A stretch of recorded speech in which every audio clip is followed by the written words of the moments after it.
أعوذ بالله من الشيطان الرجيم بسم الله الرحمن الرحيم قل هو الله أحد الله الصمد لم يلد ولم يولد ولم يكن له كفوا أحد. கண்ணியத்திற்குரிய அல்லாஹ்வின் அடியார்களே, இதில் குல் அல்லாஹு ஹுவல்லாஹு அப்படின்னு சொல்லி துவங்குதில்லை. குல் என்பதை தனியாக்கி ஹுவல்லாஹு அஹத் அல்லாஹு ஸமத் லம் யலித் வலம் யூலத் வலம் யகுல் லஹு குஃபுவன் அஹத், இந்த குல்லை தனியாக்கினால் மீதி இருக்கக்கூடிய ஒவ்வொரு வார்த்தைகளும் அல்லாஹ்வை பற்றி பேசுகின்றது. குல் என்று வரக்கூடிய இந்த வார்த்தை நபி ஸல்லல்லாஹு அலைஹி வஸல்லம் அவர்களை பார்த்து அல்லாஹு தஆலா சொல்லக்கூடிய ஒரு அழகான கட்டளை. நபியே, நீங்கள் கூறுங்கள். யார்கிட்ட சொல்லுங்க? எல்லார்கிட்டையும் சொல்லுங்க. உலக மக்கள் அத்தனை நபர்கள்கிட்டையும் சொல்லுங்க. என்ன சொல்லுங்க? ஹுவல்லாஹு அஹத் அல்லாஹு ஸமத் லம் யலித் வலம் யூலத் வலம் யகுல் லஹு குஃபுவன் அஹத் என்று நீங்கள் சொல்லுங்கள். இப்ப இந்த முதல் வார்த்தை நல்லா நோட் பண்ணிக்கங்க. இந்த விஷயத்தை நாம செய்ய வேண்டிய ஒரு விஷயம் தஅவா பணி. யார்கிட்ட? எல்லார்கிட்டையும். ஒரு மனிதர் இன்னொரு மனிதரிடத்தில் செய்ய வேண்டிய மிக முக்கியமான ஒரு கடமையில் கட்டுப்பட்டது தஅவா. தௌஹீதை தப்லீக் செய்ய வேண்டும். குல் ஹுவல்லாஹு அஹத், இதுதான் தௌஹீத். அல்லாஹ் ஒருவன் என்று மாத்திரமே அவனுடைய ஆற்றலை அப்படியே எந்த கலப்பும் இல்லாமல் அவன் எப்படி அவனை அறிமுகப்படுத்தினானோ அது போல நம்புவதற்கு பேர் தௌஹீத். இதுதான் தௌஹீத். இந்த தௌஹீதை என்ன செய்யணும்? தப்லீக் செய்யணும். அதுதான் குல். நீங்கள் சொல்லுங்கள், மக்களிடத்தில் சென்று பிரகடனம் செய்யுங்கள், வெளிப்படுத்துங்கள். அல்லாஹ் என்ற ஒருவன் இருக்கிறான். நீங்க நினைச்சு வச்சிட்டு இருக்கிற இந்த கடவுள் எல்லாம் கடவுள் இல்லை என்பதை வெட்ட வெளிச்சமாக, பட்டவர்த்தனமாக, வெளிப்படையாக பட்டப்பகலில் வெளிச்சம் கூசுவதை போன்று நீங்கள் அல்லாஹ்வை பற்றி எடுத்து முழங்குங்கள். இப்ப இந்த இடத்துல நாம நினைத்து பார்க்கணும், நம்மின் ஒவ்வொரு மனிதர்களின் மீதும் நம் மீது கட்டாய கடமை இந்த தௌஹீதை தப்லீக் செய்வது. அல்லாஹ்வை பற்றிய விஷயத்தை ஒவ்வொரு மக்களிடத்திலும் எடுத்துக்கொண்டு போய் சேர்ப்பது. நபி ஸல்லல்லாஹு அலைஹி வஸல்லம் அவர்கள் மேட்டு பகுதியா ஏறி நின்று சொன்னாங்க. மேட்டு பகுதியில, நான் அல்லாஹ்வின் தூதர், நான் முஹம்மது, நான் தூதராக அனுப்பப்பட்டிருக்கிறேன். அல்லாஹ் ஒருவனை வணங்குங்கள். லாத் உஸ்ஸாவை இந்த காபால வச்சு வணங்காதீங்க, இது ஷிர்க், இது இணை, இது தப்பு அப்படின்னு சொல்லி நபி ஸல்லல்லாஹு அலைஹி வஸல்லம் அவர்கள் 23 ஆண்டு காலத்தில் எல்லோரிடத்திலும் சொன்னார்கள். அதை தான் நாமளும் இன்னைக்கு தாவான்றோம்.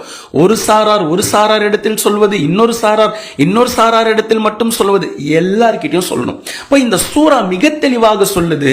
சோ முஸ்லிமை தாண்டி முஸ்லிம் அல்லாத எல்லா மக்களிடத்திலும் இந்த சூராவினுடைய கருத்தை, அல்லாஹ்வை பற்றி எடுத்து சொல்லிக்கொண்டே இருக்க வேண்டும். நபிமார்களுடைய வழக்கமே என்ன தெரியுமா இருந்தது? நல்லா கவனிங்க.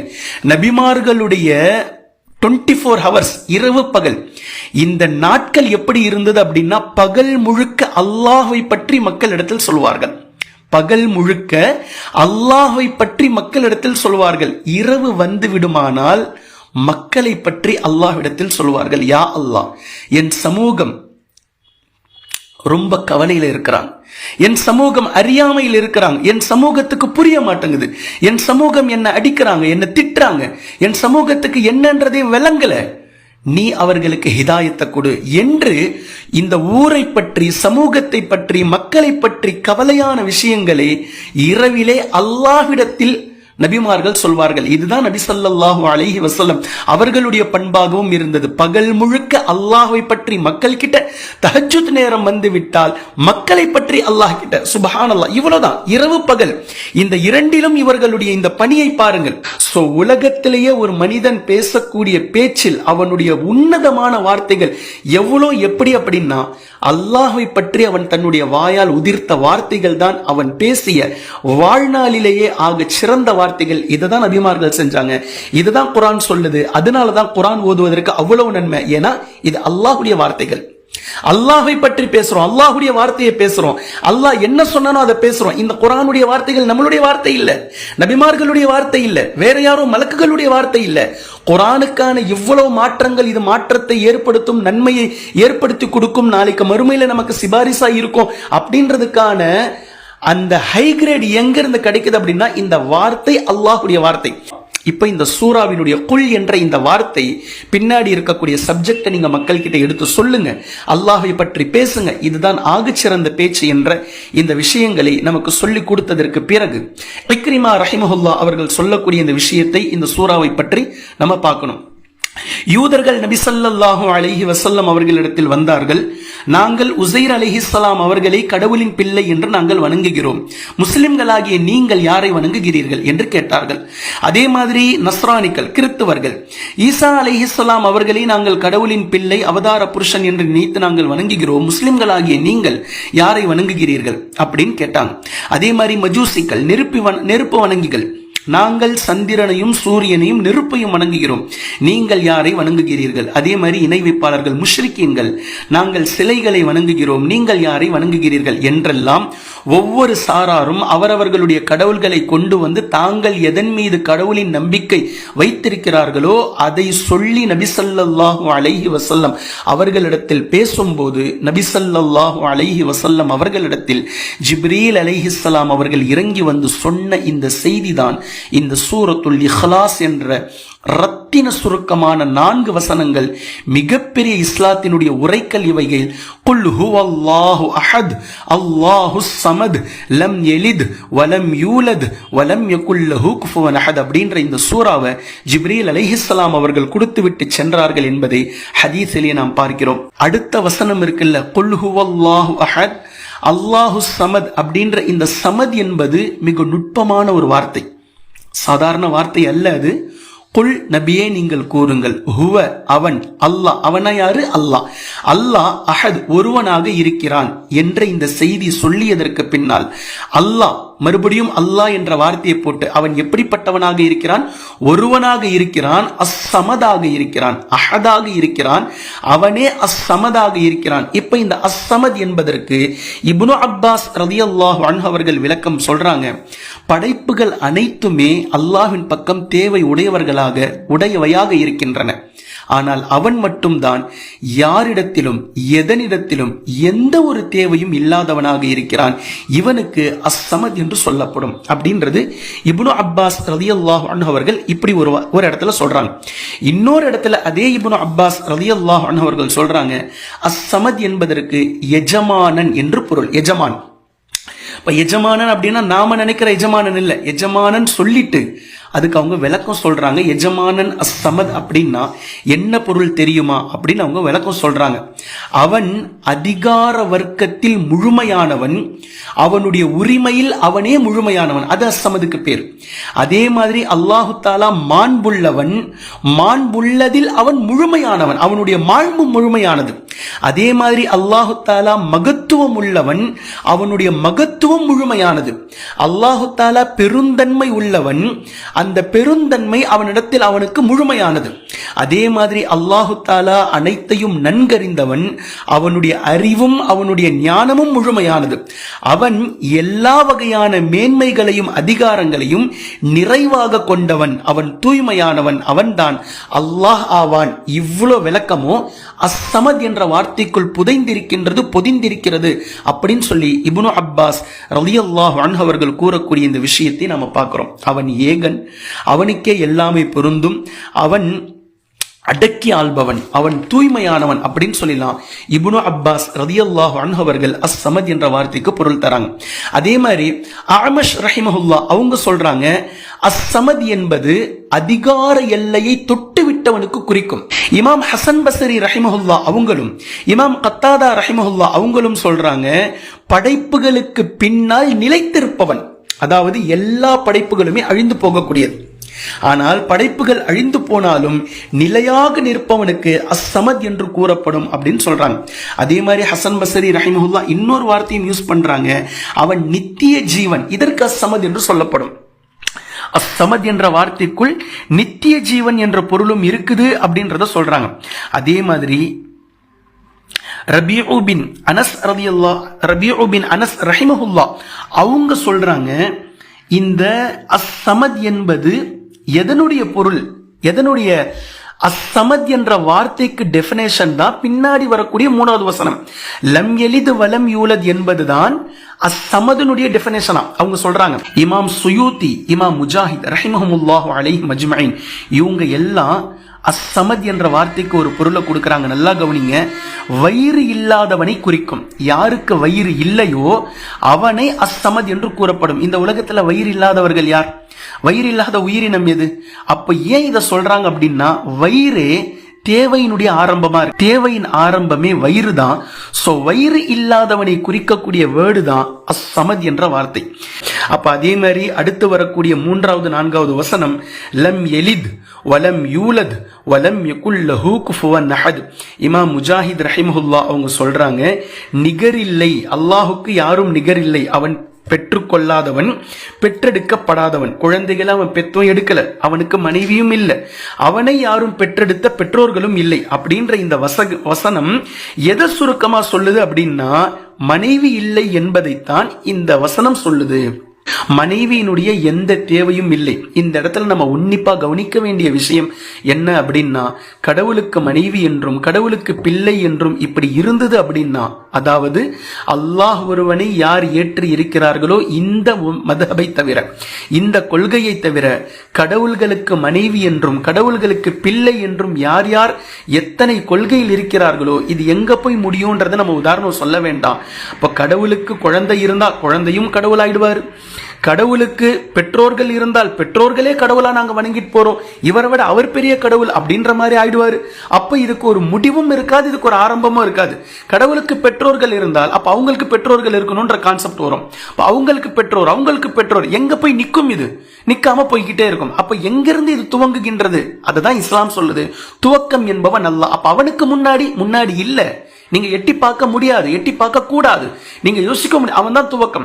சரி, முடிவு கடவுளுக்கு பிள்ளை இருந்தால் அடுத்த பிள்ளை ஜெனரேஷன் போய்கிட்டே இருக்கும். எல்லாருமே கடவுள் ஆயிடுவாங்க, கடவுள்னு சொல்லிப்பாங்க. இது இஸ்லாத்துல இல்ல. கடவுளுக்கு பிள்ளை இல்லை, மனைவி இல்லை. மனைவி இருந்தா மனைவியும் கடவுள் ஆயிடுவாங்க. அப்ப மனைவி இருந்தா மனைவியின் தேவை இருக்கா கடவுளுக்குன்ற மாதிரி வந்துடும். இது எல்லாவற்றை விட்டும் அல்லாஹு தஆலா தூய்மையானவன். நஊது பில்லாஹி மின் தாலிக். சுப்ஹானல்லாஹ், அவன் மகத்தான தூய்மையானவன்.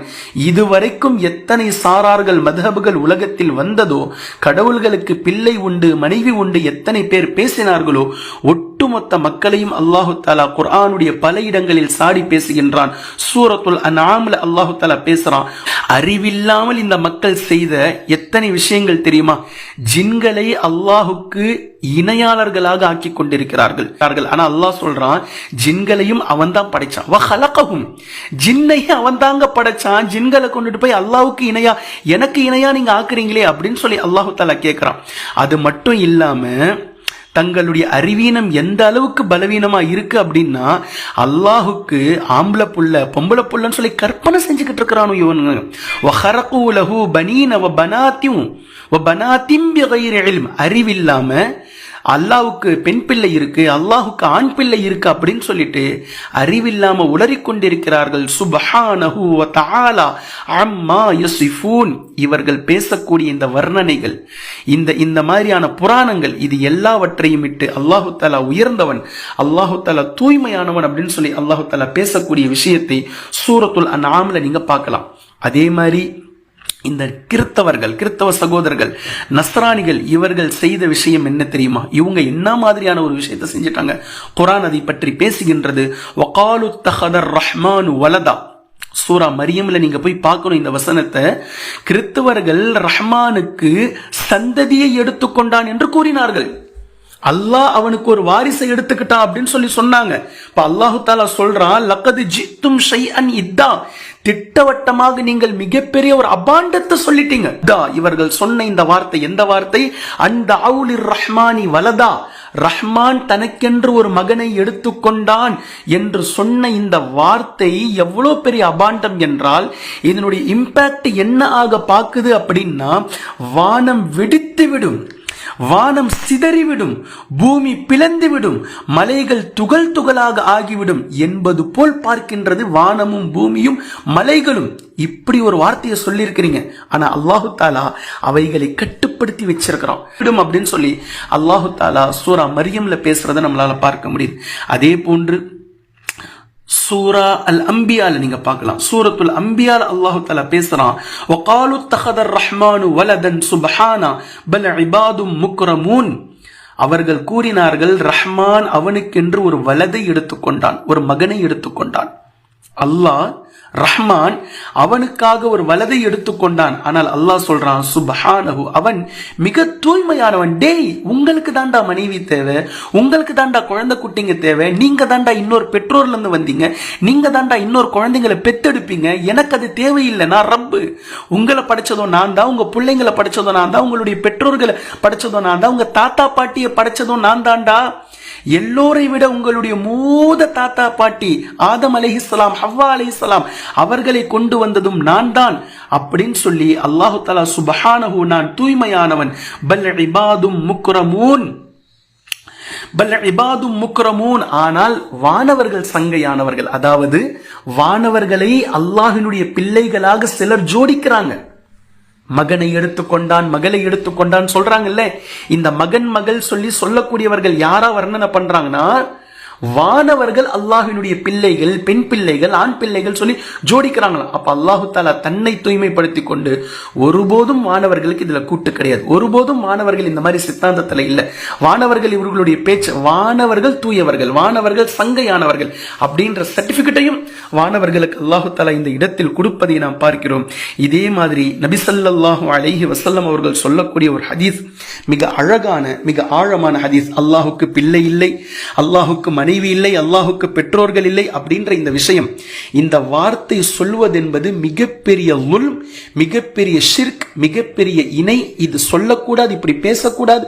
ஆனால் உலகம் இப்படித்தான் சுழண்டு கொண்டு இருக்கின்றது. இந்த இடத்தை நபி ஸல்லல்லாஹு அலைஹி வஸல்லம் அவர்கள் பேசக்கூடிய விஷயம் என்னவெனா, மனவேதனை தரும் செய்தி கேட்டும் உடனே தண்டிக்காமல் பொறுமை காப்பவன் அல்லாஹ்வை விட வேறு யாரும் இல்லை. இவ்வளோ பெரிய அபாண்டங்களை அல்லாஹ்வின் மீது பேசியதற்கு அல்லாஹு தஆலா என்னைக்கோ உலகத்தை அழிச்சு முடிச்சு இருக்கணும், என்னைக்கும் இந்த சமூகத்தை எல்லாம் அல்லாஹ் அழிச்சு இருக்கணும். ஆனா அல்லாஹ்வை மறுப்பவர்களுக்கும் அல்லாஹு தஆலா உணவு கொடுக்கிறான். கடவுளுக்கு மனைவி இருக்கின்றவனுக்கும் அல்லாஹு தஆலா உணவு கொடுக்கிறான். கடவுளுக்கு பிள்ளை உண்டு என்று சொல்பவர்களுக்கும் அல்லாஹு தஆலா உணவு கொடுத்துக்கிட்டு இருக்கிறான். சுப்ஹானல்லாஹ், சுப்ஹானல்லாஹ். அதுதான் இந்த ஹதீஸ்ல நபி ஸல்லல்லாஹு அலைஹி வஸல்லம் அவங்க மென்ஷன் பண்றாங்க, எப்பேற்பட்ட வார்த்தைகளை நீங்கள் சொல்லிய போதும் அல்லாஹு தஆலா பொறுமை காத்துக்கிட்டே இருக்கிறான், பொறுமையா இருக்கிறான், பொறுமையா இருக்கிறான். அவனை விடவும் பொறுமைசாலிகள் வேறு யாரும் இல்லை, அவனை விடவும் பொறுமைசாலிகள் வேறு யாரும் இல்லை. அப்ப நபி ஸல்லல்லாஹு அலைஹி வஸல்லம் அவர்கள் இந்த விஷயத்தை ரொம்ப தெளிவா இந்த ஹதீஸ்ல கொண்டுட்டு வராங்க. இந்த ஹதீஸ் அபூ மூஸா அல்-அஷ்அரி ரலியல்லாஹு அன்ஹு அவர்கள் அறிவிக்கிறாங்க.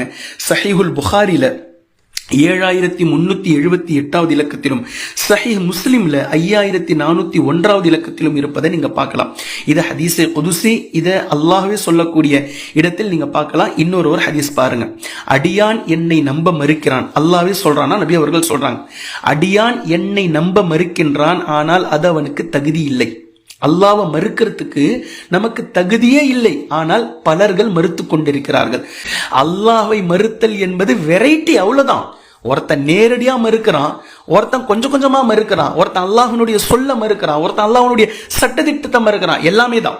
இப்போ அல்லாஹ்வே சொல்லுகின்றான், நபி ஸல்லல்லாஹு அலைஹி வஸல்லம் அவங்க இதை சொல்றாங்க ஹதீஸே குதுஸில், அடியான் என்னை நம்ப மறுக்கின்றான், ஆனால் அது அவனுக்கு தகுதி இல்லை.